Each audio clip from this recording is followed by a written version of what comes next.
Okie doke, good morning. So let's start with regional dialects. What we have here is I've made a compilation of dialect samples, and find a pen, and we're going to be listening to these dialects, and we're going to try to figure out who is talking. So one very important way of talking about language variation is to talk about dialect variation, talking about regional dialects, because that is one of the first things we tend to notice about a person, that hey, you come from somewhere else, you speak a little bit differently from how we speak here. And I've had a lot of students tell me if they grew up here in Texas and then went somewhere else, people said, oh, you sound whatever, add your own term there. So have you had these kinds of experiences, going to another place and being immediately identified as coming from another region? I have that experience here. I was born and raised here in Texas, Houston, but I have a speech impediment, and so people think I'm from New York. Oh, interesting. Yeah. That's interesting, yes. Yes, what about you? Well, I lived my first 10 years of life in Massachusetts, so I came down here, and everyone thought it was weird that I said aunt instead of aunt. And then I spent most of my time in Texas. I moved around a little bit, but every time I go up to Massachusetts to visit my friends, they make fun of me for saying y'all, so I can never get it right. That's it. And you have been affected by the Texas dialect, right? Yeah. Yes, and that y'all is one of the first things to come. I think I mentioned my daughter, who says after 3 weeks in Texas, having grown up in California and Finland, she's like, I don't want to say y'all, but it's so convenient. So that's great. Where in Massachusetts? Westford, it's kind of like near New Hampshire. Okay. Yeah. Okay. Well, I was there as an exchange student in northern Massachusetts, so it's a lovely area. They had some cold weather too. They regularly do. So people think you come from somewhere else. Yes, that's interesting. Yes, I've heard people who have learned English as a second language, and learned it very, very well, so that they can pass as native speakers. There's this idea that they don't come from any particular place, and it's kind of like this, generic way of speaking that doesn't pinpoint a person to a particular region.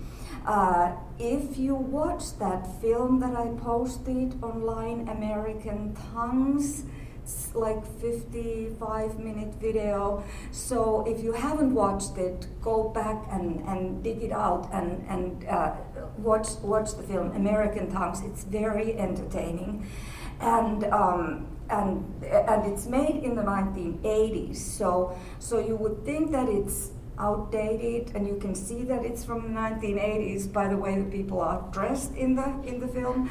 However, the attitudes that people have are reflected very well, and the attitudes haven't changed, even though the clothing style and hairstyle has changed. So it's in that film there is a woman whose voice, or the woman was used for the recordings of this. What you called to a center if you needed somebody's telephone number, and so she says, and the number is, and she has this generic dialect which is not pinpointed to any particular region here in the United States.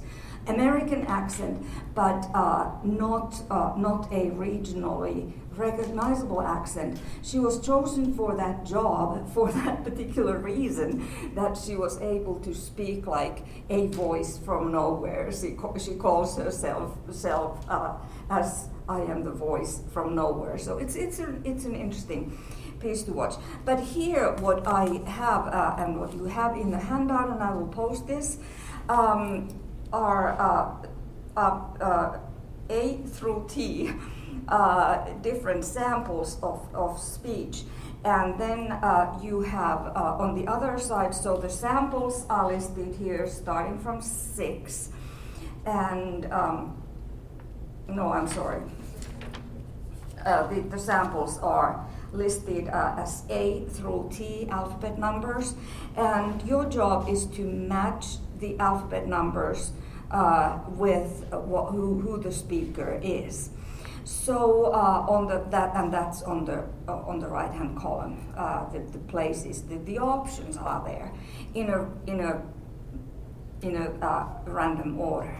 So all these people read the same short paragraph, which starts, "Please call Stella," and these data come from a big corpus of regional dialect samples that is hosted at George Mason University, Department of Linguistics, and the web link is here on top of this handout. So you can go to this place and listen to different dialects from very many different places. People have donated the samples, and there are some requirements to donate a sample.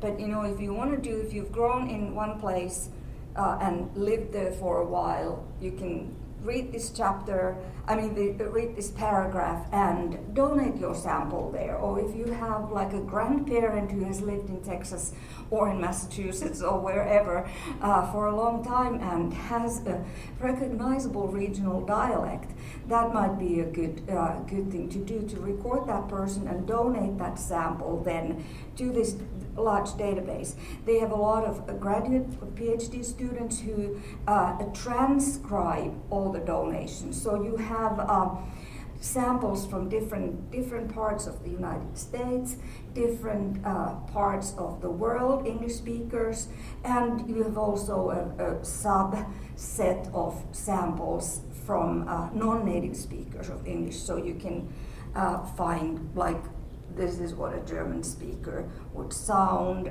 with a German accent, and so on. So, okay, so the demographics that are given to you are very meager.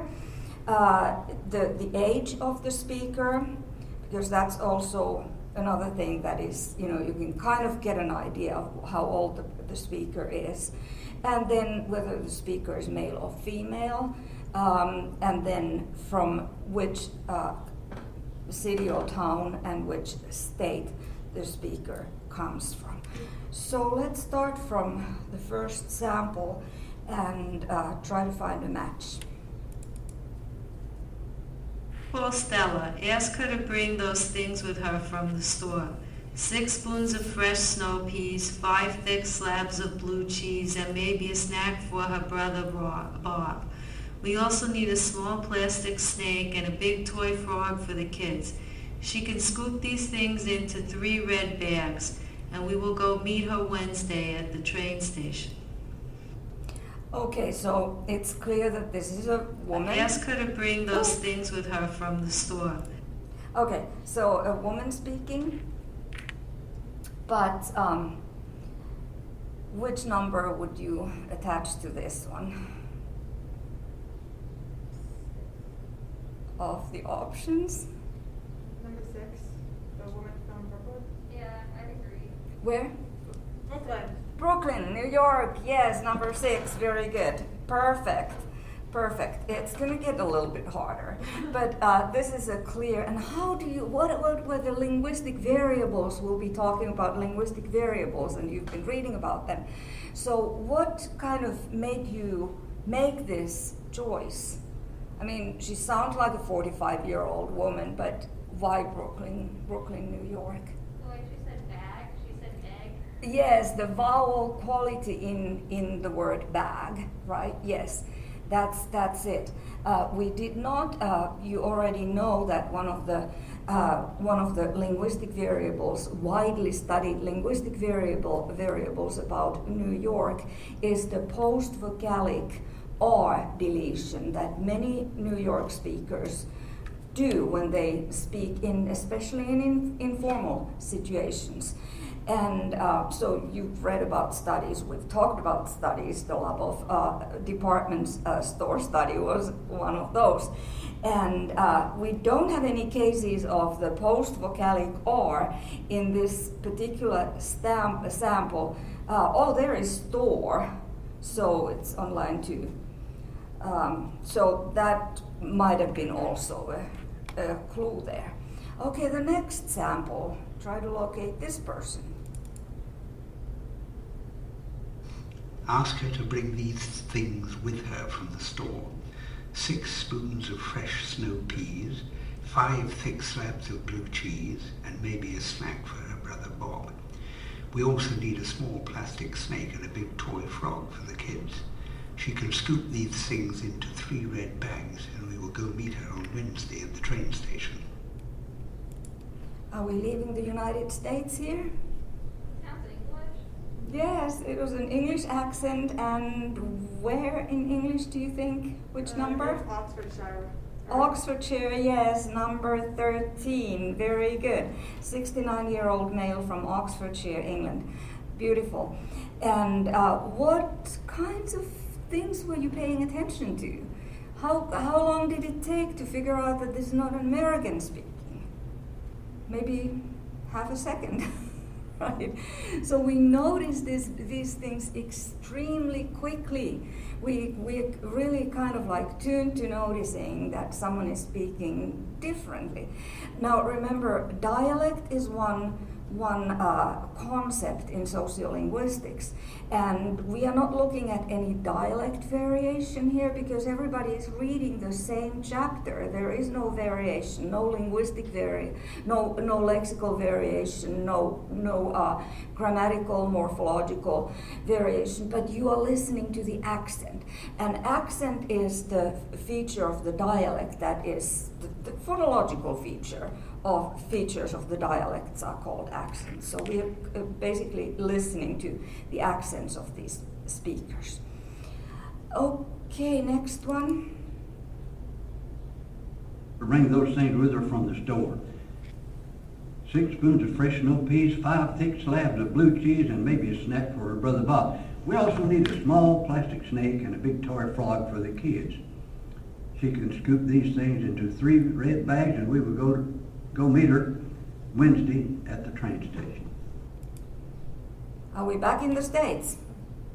South somewhere? South somewhere, very good. Yes, so you have a few choices there. What number would you guess? I went with 47. Could be. You are in the right age range. Absolutely. Maybe 19. Oh, I'm sorry, I misread that one. I meant 45, sorry, Arkansas. 45, 49 would be 245. Arkansas? Arkansas could be, but this person is in his 70s. So what do we have left?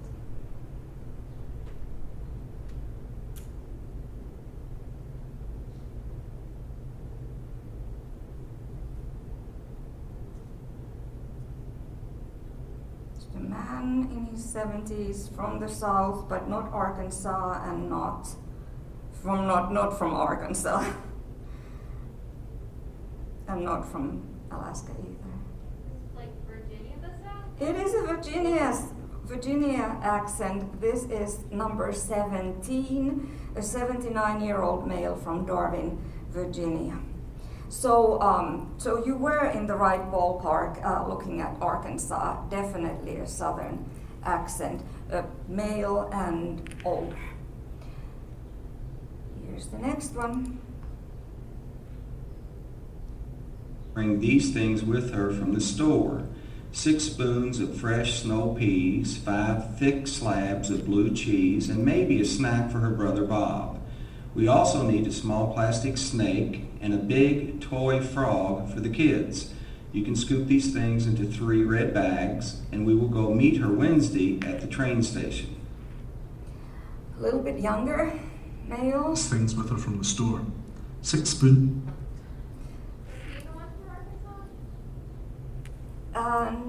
No, but it could be. I swear to God, like all the South accents sound the same to me. Yeah, it's true to me too. Yes, you come from New England, so that makes a huge difference. I have a hard. I'm not good at, this kind of a task because I didn't grow up here. I haven't been exposed to all the possible different kinds of American accents, and so it's really challenging for me as a foreigner, and you are as a foreigner to the South. So. But aren't the two from North Carolina too old? It could be this particular sample came from Louisville, Kentucky. So, yeah, so it's a 53-year-old male.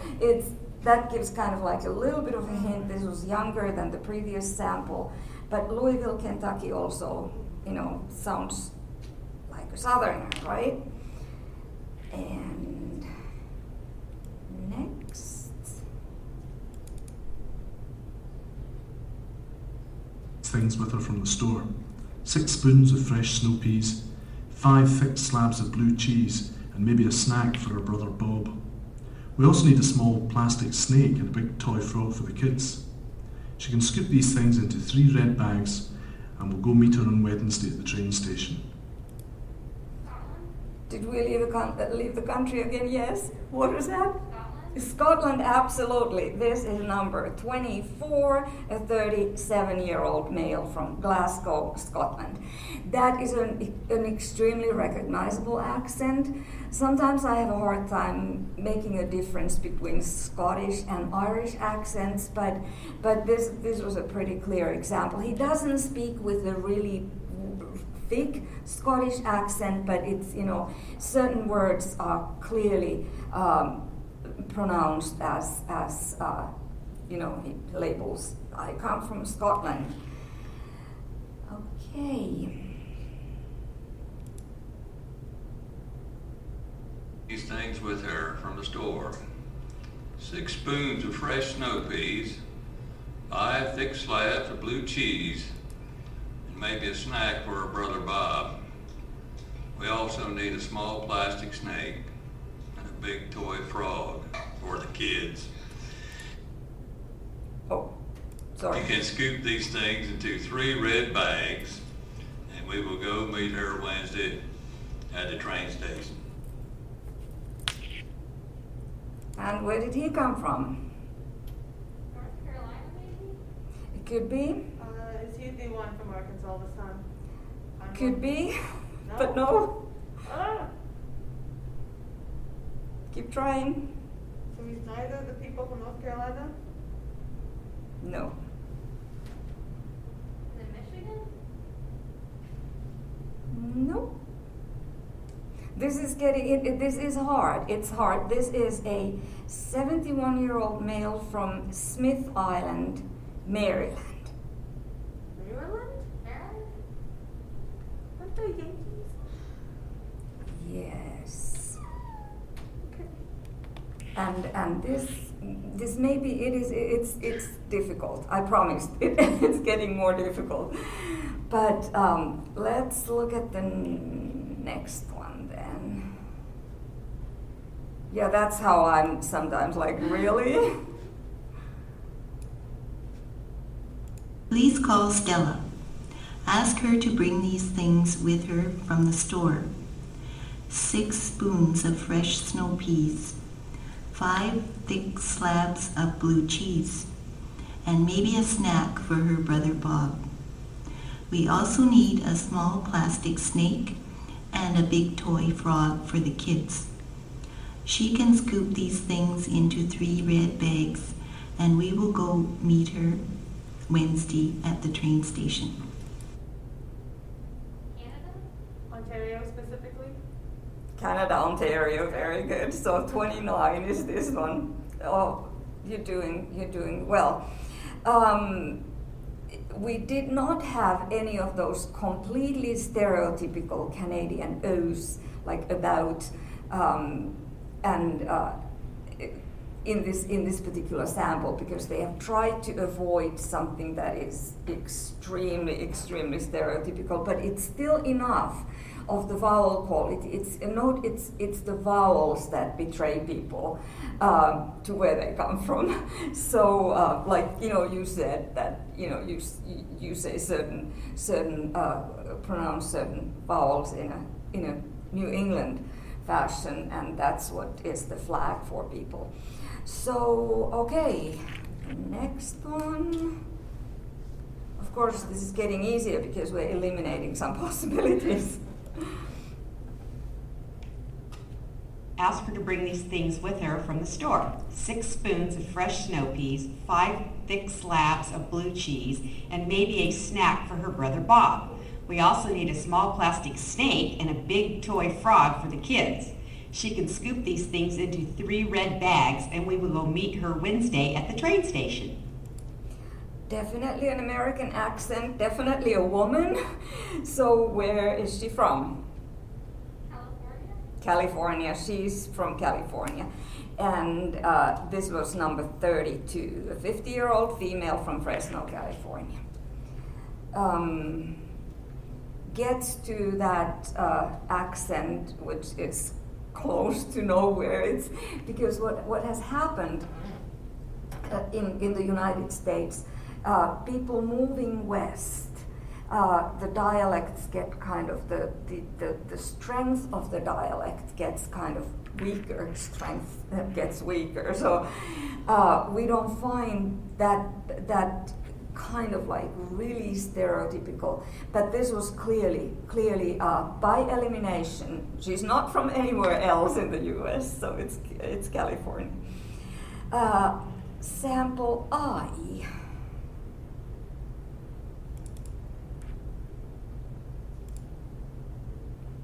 Ask her to bring these things with her from the store. 6 spoons of fresh snow peas, 5 thick slabs of blue cheese, and maybe a snack for her brother Bob. We also need a small plastic steak and a big toy frog for the kids. She can scoop these things into 3 red bags, and we will go meet her Wednesday at the train station. The 18-year-old from New York? New York, Long Island, New York, 18-year-old female. Probably the first thing during the first microseconds that you notice is that this is a young female speaker. And did you notice that she speaks faster than anybody else? so far. So that is one of the stereotypical features of, and it's young people. Also, in other parts of the country, they tend to speak faster in the north versus south. There's a difference. Southerners may speak slowly, but if you're an older Southerner, then you are likelier to speak more slowly than a young Southerner. So interesting stereotypes here, but stereotypes are pretty often with a little bit of a cause that, we've been noticing these things a lot of times. Okay, J is the next sample then.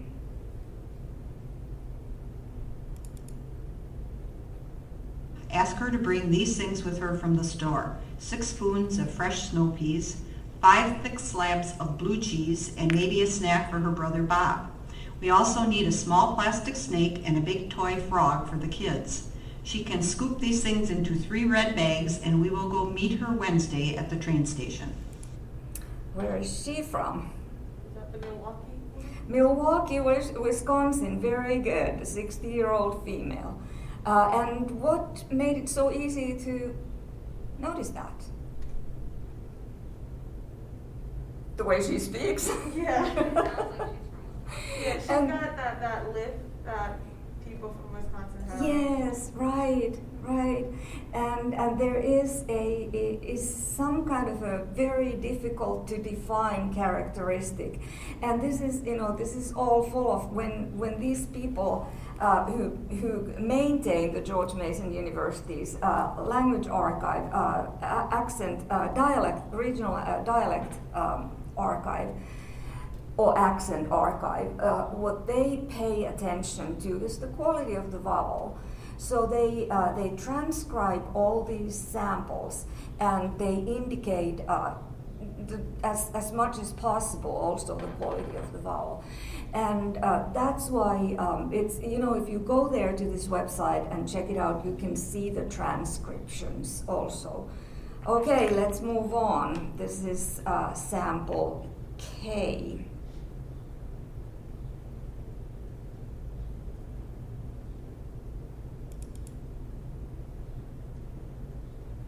Things with her from the store. 6 spoons of fresh snow peas, 5 thick slabs of blue cheese, and maybe a snack for her brother Bob. We also need a small plastic snake and a big toy frog for the kids. She can scoop these things into 3 red bags, and we will go meet her Wednesday at the train station. American male, but where from?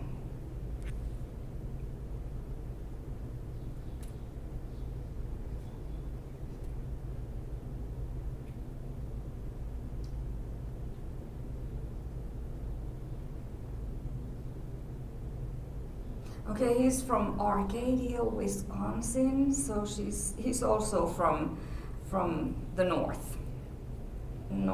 northern states. Sample number L. To bring these things with her from the store. 6 spoons of fresh snow peas, 5 thick slabs of blue cheese, and maybe a snack for her brother Bob. We also need a small plastic snake and a big toy frog for the kids. She can scoop these things into 3 red bags, and we will go meet her Wednesday at the train station. American? No. Who is he? Is that the Dudley England? He is the Dudley England guy, absolutely. And you notice that, well, of course, he's a little bit younger. We had another English man here from Oxfordshire, but there's also you can notice a little bit of a social class, social class difference here. The Oxfordshire person had probably also came from a higher socioeconomic status, was speaking close to BBC English, what was formerly called as King's English, Queen's English, RP, received pronunciation, and this person had some vowel qualities that told about perhaps a more lower middle class background, perhaps. Of course, we do not have those demographics here, but we are extremely well tuned for noticing all of these sorts of things, even from a very short speech sample. Sample number M. Next.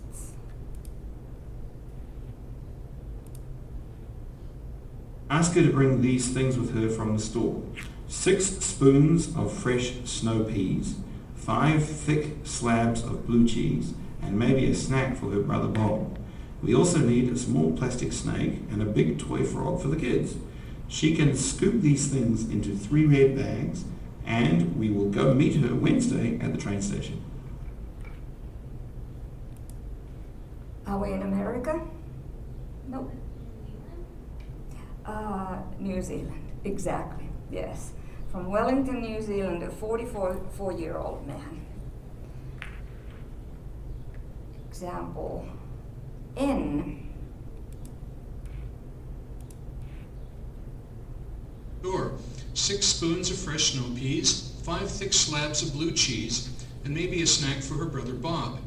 We also need a small plastic snake and a big toy frog for the kids. She can scoop these things into 3 red bags, and we will go meet her Wednesday at the train station. American? Yes, but from US or from Canada? Not the Vancouver accent, so is it Detroit? It is a Vancouver, Canada. French. Okay. I was looking for the French vowels because Vancouver is bilingual. Yes, right, and that's what it's a very legitimate thing to do. So some of these are more stereotypical than others, and this one was not very stereotypical. I'm also wrong because I was thinking British Columbia, not Vancouver. Vancouver doesn't have any French. Oh, okay. Oh, all right. Yes. So this was Vancouver, Canada, and sample. Oh. These things with her from the store: 6 spoons of fresh snow peas, 5 thick slabs of blue cheese, and maybe a snack for her brother Bob. We also need a small plastic snake and a big toy frog for the kids. She can scoop these things into 3 red bags, and we will go meet her Wednesday at the train station. Where in the U.S. is she from? Arkansas? Could be. North Carolina. North Carolina, yes, you are in the South, so that's also my thing, that you grew up here in the South, so you have been probably exposed more of the fine-tuned differences in the Southern dialects, and you are a foreigner just like I. I have extremely hard time making fine distinctions between one Southerner and another one. So then here's sample P. These things with her from the store: 6 spoons of fresh snow peas, 5 thick slabs of blue cheese, and maybe a snack for her brother Bob. We also need a small plastic snake and a big toy frog for the kids. She can scoop these things into 3 red bags, and we will go to meet her Wednesday at the train station. There's a stereotypical accent. No. To bring these things with her from the store. So where was he from? He's Arkansas. Now we are in Arkansas. So this is Pine Bluff, Arkansas, 52-year-old male. I know somebody from Arkansas, and he speaks exactly like this. I should probably ask him to give a sample, donate a sample to the George Mason University Accent Archive. So that was an Arkansas accent. Next one is Q.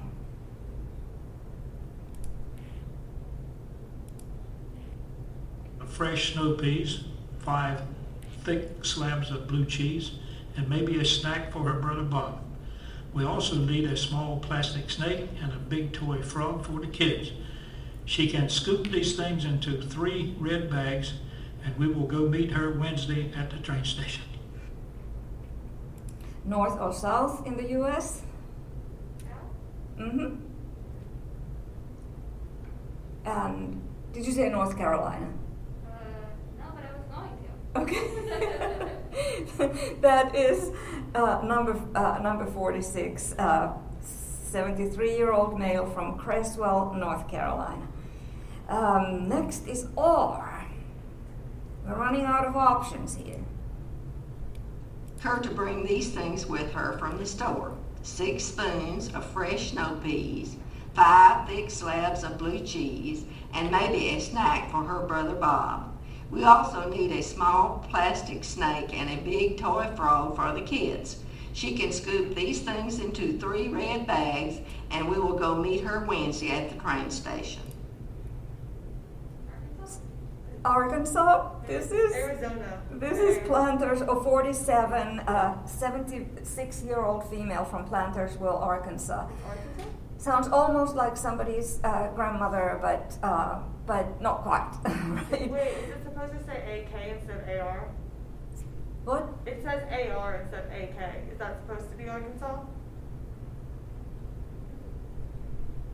47, so R is 47.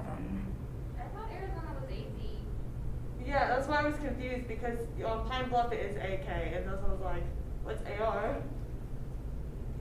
You know what? That's Is that my just a mistake. typo? Okay. That's Alright. change the AK to AR. No, I'm not. I mean, this is hard enough as it is, and then yeah. So AK is not. I was thinking that I hadn't made one correction here. So Pine Bluff, Arkansas. I'm sorry. So yes. Okay. S is the next one. Things with her from the store. 6 spoons of fresh snow peas, 5 thick slabs of blue cheese, and maybe a snack for her brother Bob. We also need a small plastic snake and a big toy frog for the kids. She can scoop these things into 3 red bags, and we will go meet her Wednesday at the train station. What do we have left? South, yes. South Dakota, 29-year-old female. And then the last one is already known that he's a 67-year-old male because this is the only one we have left. And he's from Detroit, Michigan. So let's listen to him. Bring these things with her from the store. 6 spoons of fresh snow peas, 5 thick slabs of blue cheese, and maybe a snack for her brother Bob. We also need a small plastic snake and a big toy frog for the kids. She can scoop these things into 3 red bags, and we will go meet her Wednesday at the train station. Okay, and that was, now that we know where he's from, it's like, yes, of course. So what do you think? How well do you think you did? Yeah, yes, it's hard. But on the other hand, it's not that hard. We can kind of like, okay, this definitely sounds like from somewhere else, or from the north, or somewhere in the south, somewhere in Canada. And then the fine-tuning, of course, someone in England, then the fine-tuning becomes then kind of like a secondary analysis, like what does this sound like? Of course, being exposed, the more accents we are exposed to, the better we become at this task. We can sometimes even think that, okay, who does this person resemble? A person I know, and then where is that person from? So we make these, and we make these subconsciously very quickly, and then they become conscious when we ask the person, are you from New York? Are you from California? Where are you from? Because we do make these judgments very, very quickly. Any other comments about this other than I shouldn't have confused you with marking Arkansas with AK? That was not cool. Just an observation I made 5 from the end. They're still in numerical order. Okay. The numbers on the side, it's still numerical order. So like the last 5, I knew what they were before you flipped. Oh yeah, right, yes. Yes, okay, well that's if you want to play more with these accents, go to that website and find someone like, a Texas accent. I did not find, by the way, when I was making this list, I did not find a Texan that would have been representative of the Texas accent, because of course there we have huge differences also, in Houston versus Huntsville, and what kinds of factors enter in. One of the things that they did not enter one demographic variable here at all. So you had male and female and age. So you had gender, you had age, you had region that helped us here, but what was left out from these particular samples? Race or Ethnicity, there were no speakers other than these were, as far as we can kind of tell. The demographics are not listed there, but they were white, and that is one additional feature, of course. We don't know necessarily, because a person may sound like a white person and not be white, but I did not enter any samples of Black English vernacular or African American vernacular English referred to with different terms, because sometimes that is such a clear clue, and we had a restricted sample here. So it's, in a way, it's harder to do it when you don't have those kinds of cues. However, there's no way of knowing. Some of these people may have been African American, but not speaking African American, and that's one of these things, African American vernacular, and that's one of the things that I really want to emphasize, that you do not have to be a certain ethnicity in order to use an ethnic dialect, and a lot of people are bi-dialectal. You've been reading a lot about these different kinds of studies that have been done, sociolinguistic studies, and the kinds of things and kinds of questions that researchers are asking, and we'll talk more about that in a moment. Here, however, what I would like to shift to is, you probably don't have this handout. I did post it. It's the code switching patterns handout. So and you probably have it. So this is code switching patterns. This is one of my early studies, and it's a conversation. It's a relatively lengthy conversation. So what we have been doing is we've been looking at the different kinds of things that alter how people speak. And I wanted to show you this particular study because here we have a conversation, a long conversation, getting very emotional also, and it's a conversation between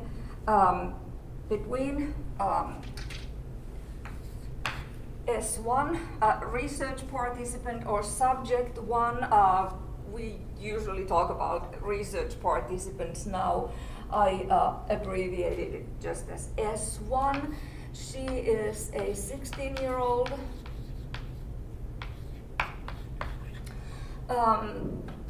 Finnish American girl.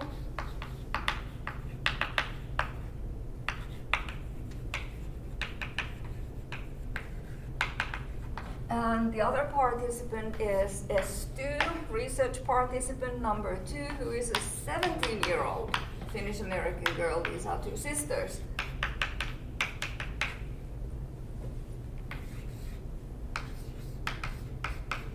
And then we have Dad, who is a Finnish American first generation immigrant.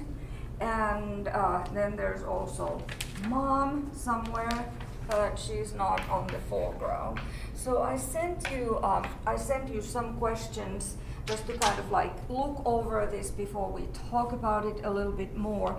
And the reason why I do want to pull this out is because we have language. I want to emphasize that not only bilinguals vary their languages, monolinguals vary. They can use dialects as markers of what they are doing in the conversation.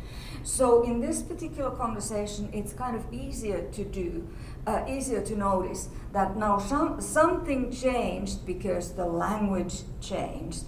And so I also wanted to give this to you as some sort of a sample for doing a transcription.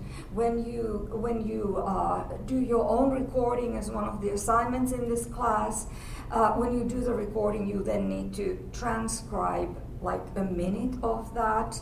And this is more than a minute, but it gives you an idea of how we do this. This is more complicated because it has to have the two languages. So what we have in the transcript is on the left-hand side, first the numbers of the lines, and then the speaker, like S1, and then the transcription of what the person said, and then the translation if it was not in English.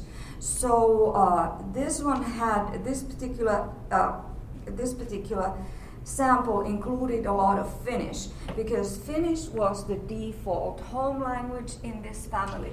They had lived in Texas for a while, but they had moved from Finland when S1 was 6 years old, so 10 years in America, and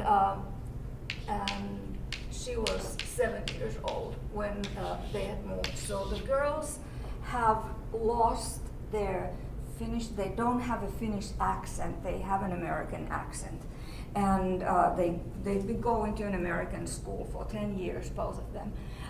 Whereas the father and the mother do have Finnish accents.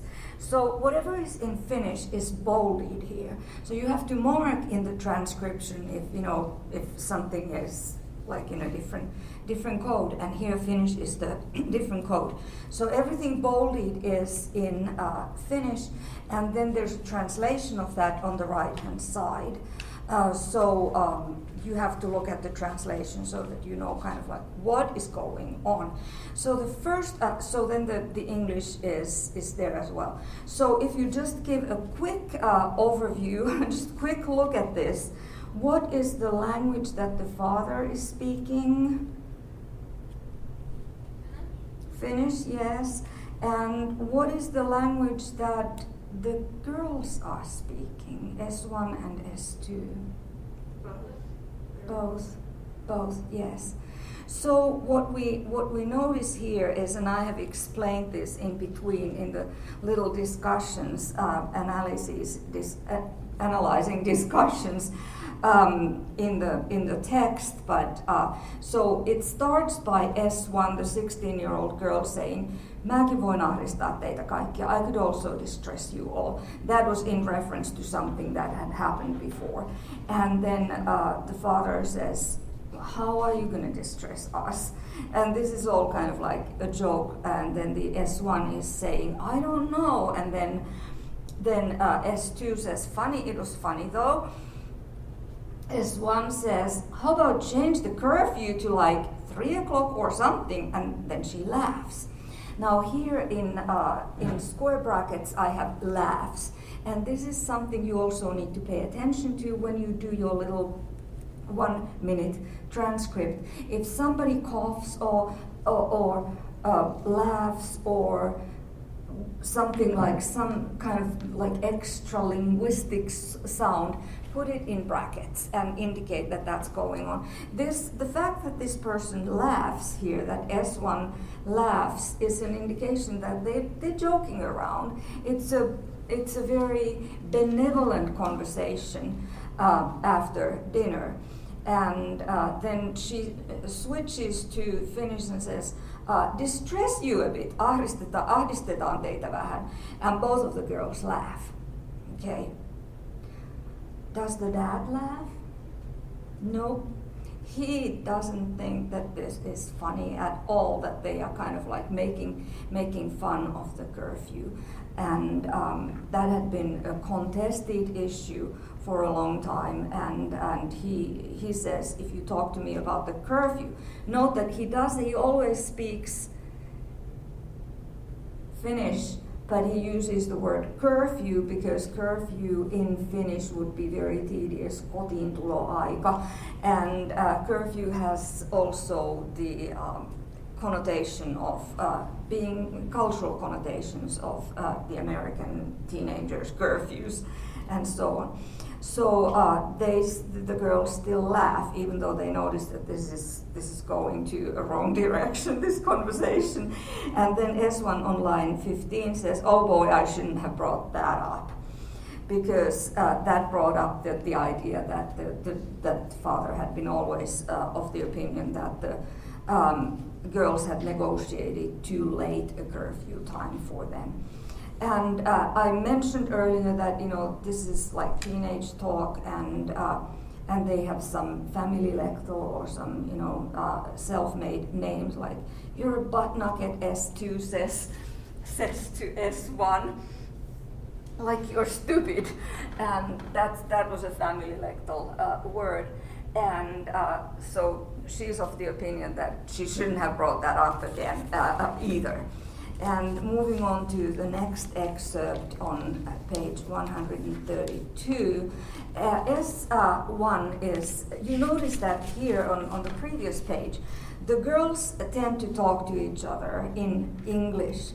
That is their code within this Finnish American family. They are English speakers, the parents are Finnish speakers, everybody mixes, but it's a point of alignment in a way. It's a point of bonding. And so on page 132, S1 all of a sudden switches to a language that she normally doesn't speak.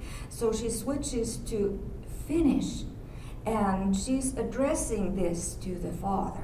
So why do you think she switches to Finnish when she's addressing the curfew issue with the father?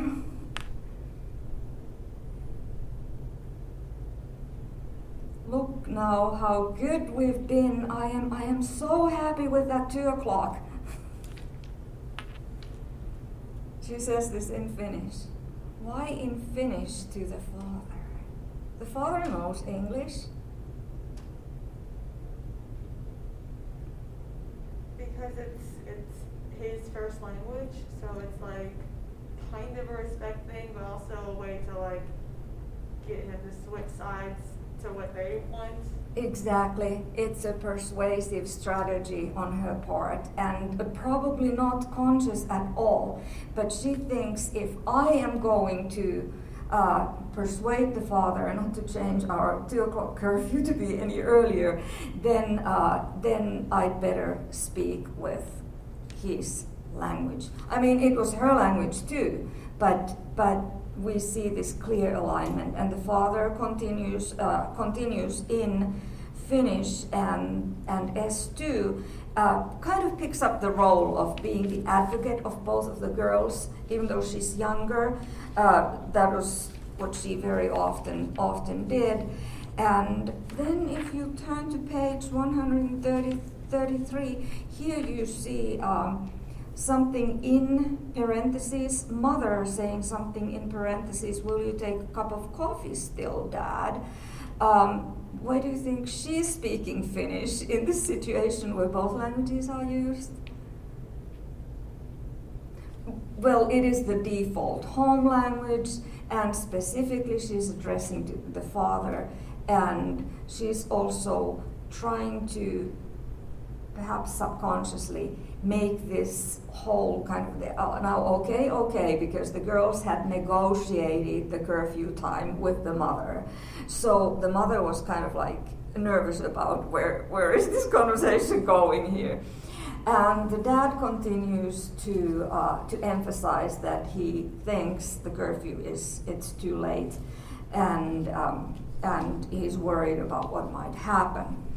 So that continues then to page 134, and S1 there makes another case for the current curfew, which they are very happy about. And she says S2's name, and I deleted that because we want to keep our research participants as anonymous, especially if they wish that. And so she is soon an adult, almost an adult. She was 17. And what S1 does, S2 does, is kind of interesting in this whole long conversation. She's like a conversational cheerleader to her sister, like, yay, you're right about that. I'm supporting what you are saying. You are doing the footwork of persuading Dad to let us keep our current curfew, but I'm supporting you. And she says that on line 41. In which language?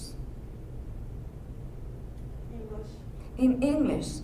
So she's clearly talking to her sister and supporting her, kind of like egging her on, or like, yay, go on, continue your defense of the issue.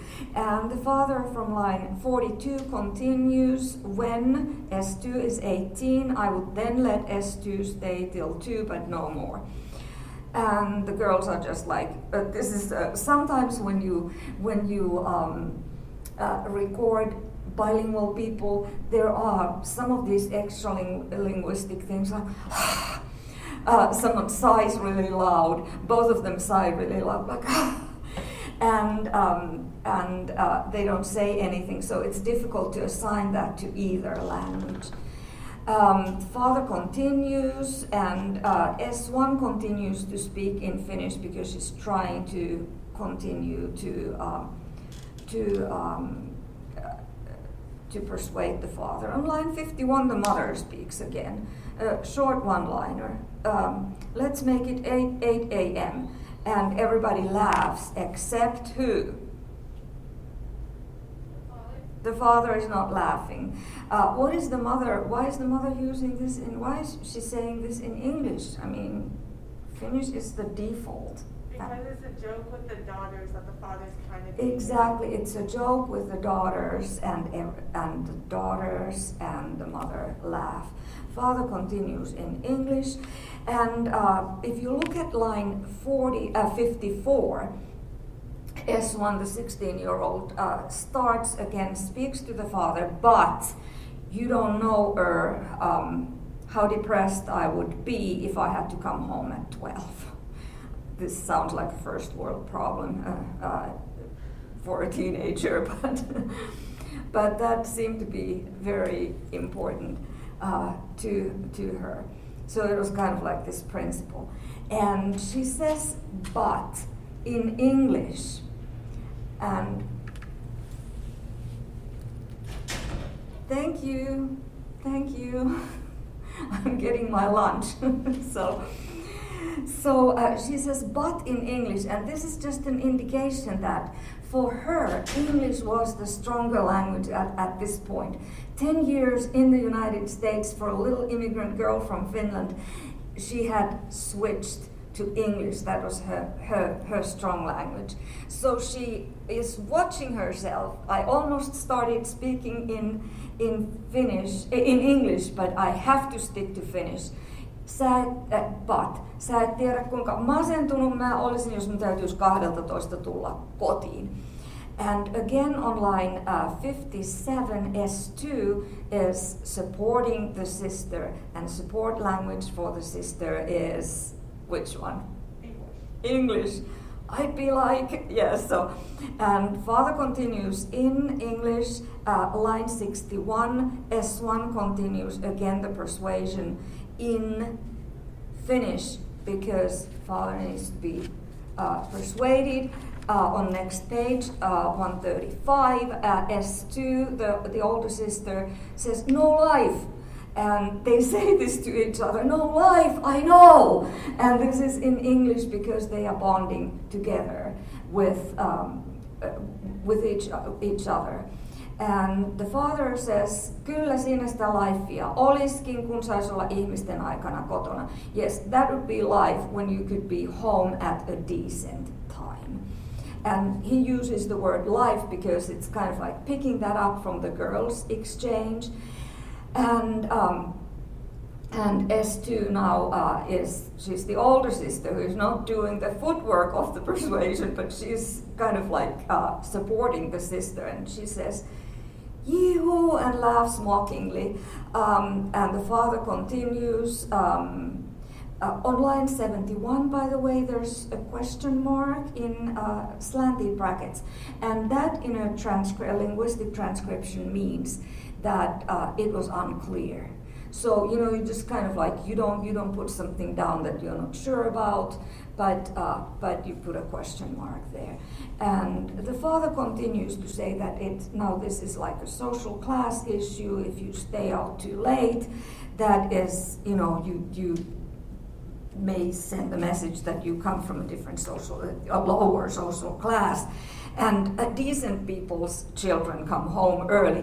Now, when that is brought up, the girls become really aggravated, and on 75, S2 says, "What are those decent people?" She says that S2 says, "What are the decent people? What are those decent people?" So she's kind of like protesting. She's the older sister. And now S2 is repeating that and says, "What is a decent person?" So they confront the father. You say that decent people come in early, and then the father has to define what decent people are. Educated and learned and intelligent. Kouluja käyneet ja oppineet ja älykkäät. And this aggravates the girls, both of the girls, and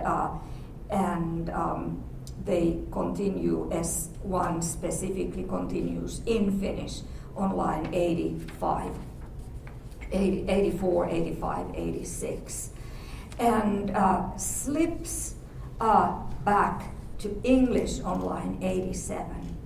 They get to do nothing.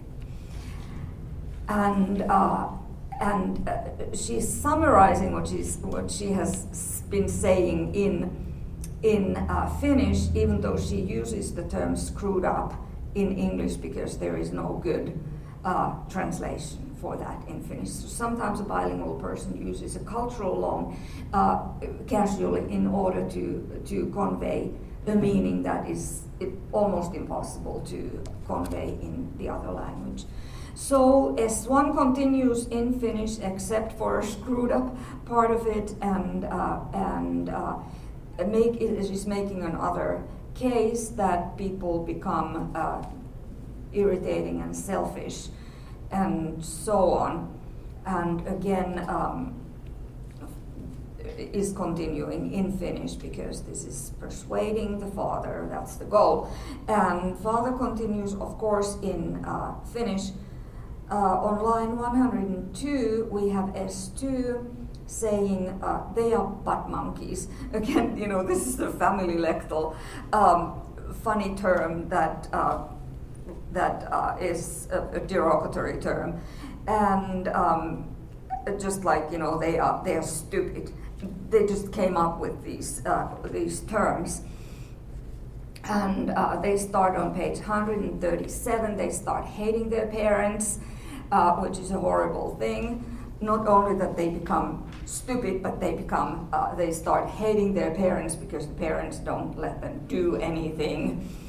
And then the father strikes with an insult on line 112, saying, "How can you know since you don't socialize with them because you are with all others?" And so you don't socialize with the decent people's children, you socialize with all socioeconomic classes and all kinds of kids. That is the father's opinion. And S1 continues in Finnish to defend her friends and so on, and they use some four-letter words in English, which might seem odd, but interestingly, their friends sometimes say, how can you use the F word in front of your mother and your father? And they were like, oh, they don't seem to mind, but if we use a swear word in Finnish, then they mind. It's like, a swear word in a foreign language doesn't hurt as much, doesn't sound as bad. So Okay, so anyway, this goes on, the argument goes on, and S1 is continuing, sticking to the father's language, and then the father on line 138 says, poltetaan marihuanaa tuo porukoissa, smoking marijuana in groups and stuff. And at that point on line 140, S1 says, I'm sorry, I have to correct you there. I don't smoke marijuana. And she's saying this in which language? English. Why do you think she shifts to say this in English? Because she's been trying to persuade the father in Finnish. Why now English?